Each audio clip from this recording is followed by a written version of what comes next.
In a new op-ed, Representative Steve Scalise is speaking out, calling their behavior a direct threat to our democracy. House Majority Whip Representative Steve Scalise joins us now.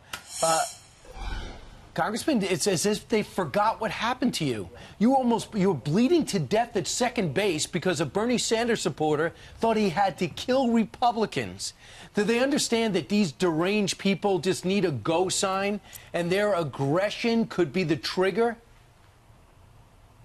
Well, you know, you're seeing more and more of this from the left, and there's no place for it. And what I wrote about was that when you see these kinds of things being said, it is inciting people, and frankly, it's not the direction that we should be going. It's not what our country's all about. You know, we're a great country that celebrates the fact we can actually disagree with each other. We can disagree with our government, but there's a way to resolve it. You resolve your differences at the ballot box. You don't resort to violence.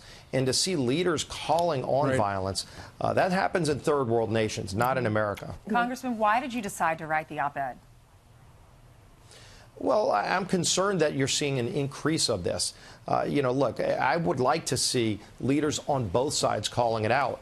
You're seeing leaders on the right calling it out. You're not seeing any leaders on the left calling it out. In fact, you're seeing some of the leaders on the left inciting more violence, calling on more violence instead of saying there's no place for it. I'd like to see the mainstream media asking both Republican and Democrat leaders to stand up against this kind of rhetoric, this kind of violence. Congressman Scalise, Maxine Waters just works across the hall from you in a figure of speech. You know, you work in the same building.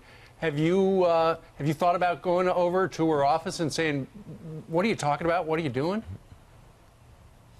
You know, I've talked to some Democrats about this, and there are a lot of Democrats that are concerned about it.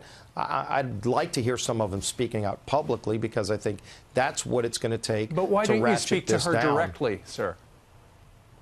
Well, I've spoken to a number of them directly, and I think the ones I've spoken to, you know, some of them get it, some of them don't, but ultimately we've got to keep shining a light on this to make it clear that this isn't what politics is about in America. It's not what the founding of our country was about. It was about freedom of speech, freedom of expression, not violence against anybody. And, you know, Margaret Thatcher used to say, first you win the argument, then you win the vote. They're not winning the argument if they're resorting to violence, and ultimately they'll lose the vote if they continue to call on violence. Look, President Trump has worked really hard to get this economy back on track. People like the direction of the country.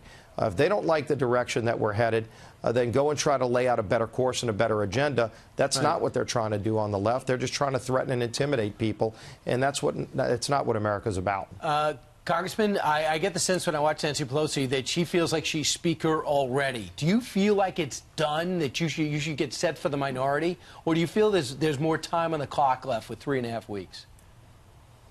There is a lot more game left to be played. I was just in Pennsylvania yesterday in a number of swing districts, and you feel a lot of momentum right now our way. I think people were angered by what they saw in the Senate the last few weeks. And frankly, when you talk to them about the economy, they like what they're seeing. People are working. They're getting higher wages now because of the work we did with President Trump to cut taxes.